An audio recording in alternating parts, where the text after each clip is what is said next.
more likely maybe to take what they can get, even if the working conditions are not ideal? Well, we're in that dynamic, right?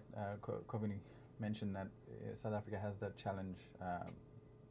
Yeah, unemployment rate is high. Mm. Um, People get an opportunity and they have no choice. They'll take it, get lowballed, right? So all of those things are a reality. Um, but I think as I was listening to Kovini, which is very informative, and I'm learning a lot as well.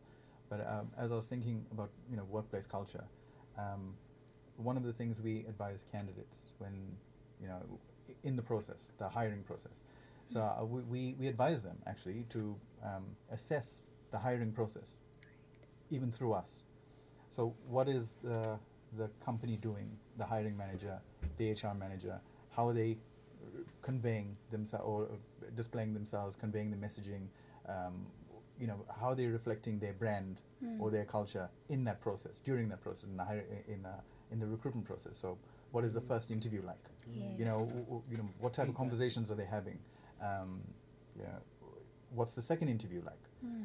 What type the conversation? Are they bringing more people into the conversation at that point, or is it just still the one person Right. throughout the whole process? And sometimes that process can be, geez, 3, 4, 5 steps in before they make a hire, and you learn a lot in those conversations. So I think candidates, what we advise is to be very proactive and to be very aware of that process and learn that, okay, if they're taking if the hiring manager or the HR manager is taking too long to come back with feedback, for example, or they were very static in the conversation and not very friendly. Like, you can assess a lot of those things, but be proactive to ask the right questions. To ask, what is the company culture like? What are your values?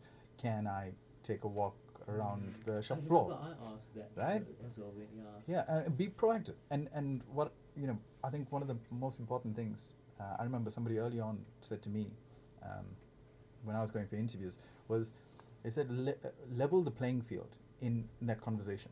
So don't just respond to a question. Then it just becomes a Q&A. Mm. You have to now ask, right, um, Kovini, how long have you been in that position? How have you been Yes. Yes. enjoying A the company? two-way conversation. Exactly. And sometimes it stumps the person because they never expected it. But it levels the playing field. It makes it conversational. Yeah. And then you learn more that way than just being in a Q&A scenario. Now, community, let's talk a little bit about governance here, right? Since we are on the topic of poor workplace conditions, Right. from that point of view, are we at risk of normalizing poor workplace conditions simply because unemployment pressure is so high in the country? Look, from everyone that I mentor, there just seems to be a lot happening in the world. And there also seems to be a lot of, I want to say, shortcuts or bypassing There you certain go. rules. Um, yeah, it never used to be like this. I want to say 10 years ago, the market was a lot more open. You'd be sitting with 3 job offers and wondering which one to choose. But I think times have really shifted from a global perspective, which obviously, impacts South Africa. And I think, if you're able to secure a job now, like I say, take it. I would never tell anyone to refuse a job offer.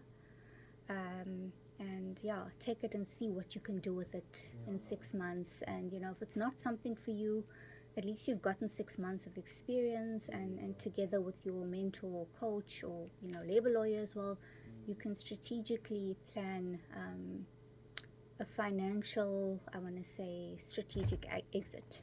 Yeah. Yeah. You know, both both of you can weigh in now on this particular question, right?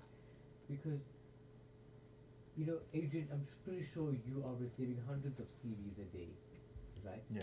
So how do we More. realistically over how do we realistically protect our dignity at work when many people feel that they cannot afford to say no to a job?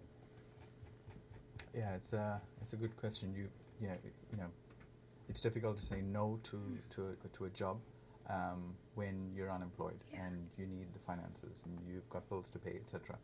Um, but as Kamini was mentioning, mentioned as well, like, weigh the options, go through the process.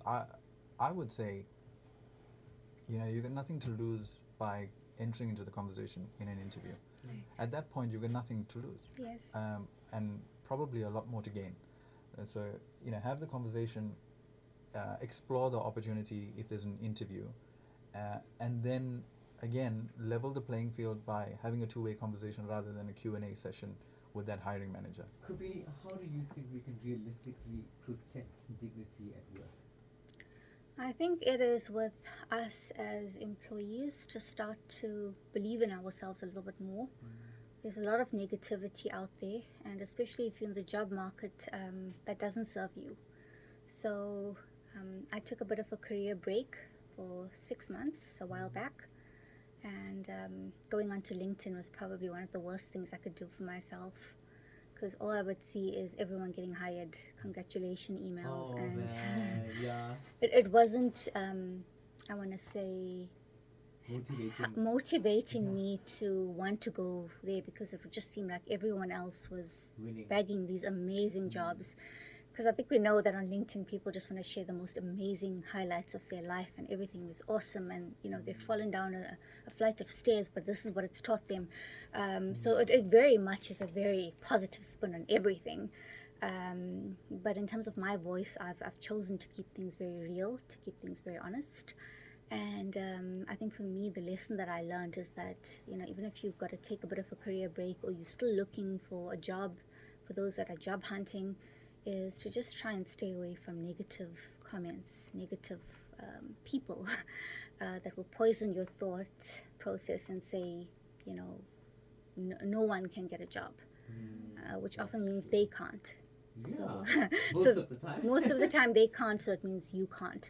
So I think for me, it was very important in those 6 months to just, stay to myself, reset, re-energize, and come back to the job market and put the best version of myself out there.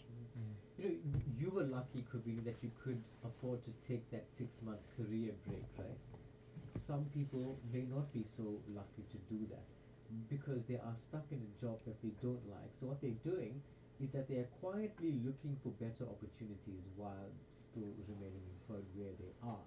So Adrian, what's your advice for somebody like that who's employed but quietly, looking for another That's the reality, right? And, Yeah. and we have those conversations as well, like daily, where somebody will say, I started this job in January, but it's not really going as well as I thought it would.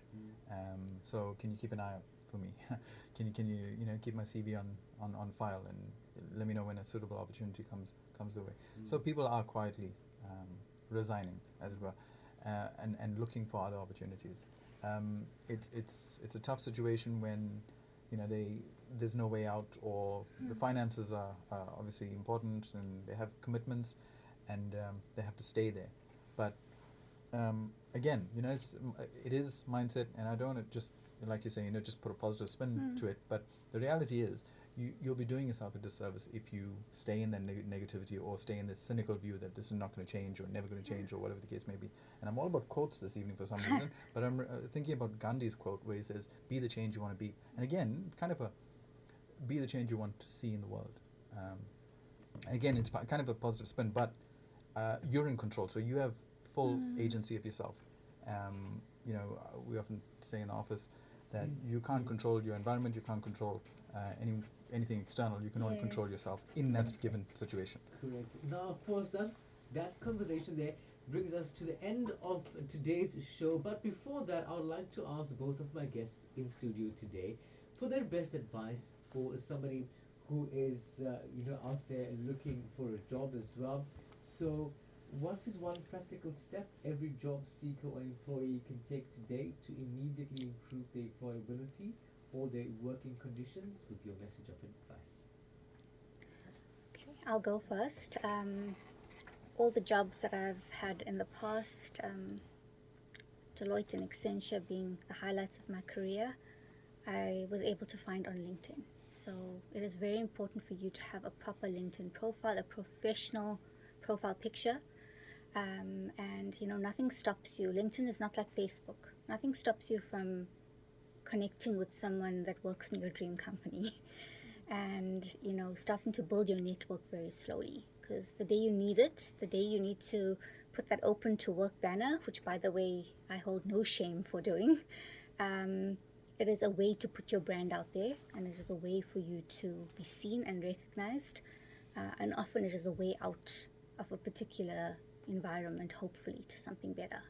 So that's also what I coach and mentor on in terms of how to build a brand online. Adrian, That's you? very important. I think, yeah, I've spoken a lot about LinkedIn already, but that just that on that point about open to work, it actually affects the algorithm, and what that does when you change that status to open to work, it gets you up the listing, as it were, to recruiters or employers, or people who are looking. So it shows up on the rankings. So do that definitely, and then going back to mindset again. Have that positive mindset. Have that growth mindset.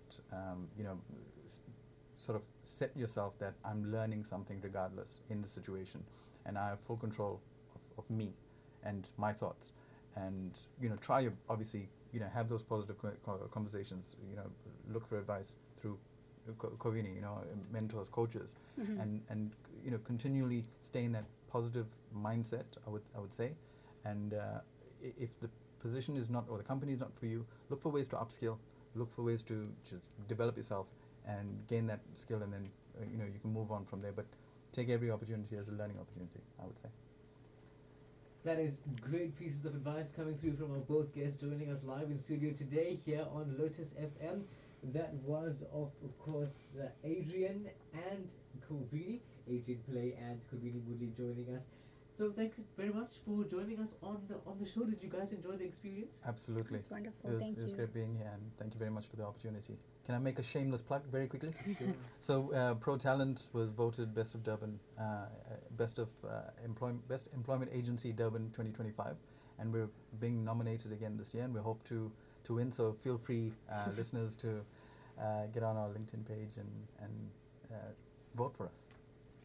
Great. Thank you very much to the both of you. And of course, thanks to producer Bianca Lal Bahadur for putting this show together. I will catch you on another edition of Talk at 7 tomorrow from 7 to 9 p.m. So, from me, Rivash Soni Devanarayan, have yourself a beautiful night. Goodbye. Thank you very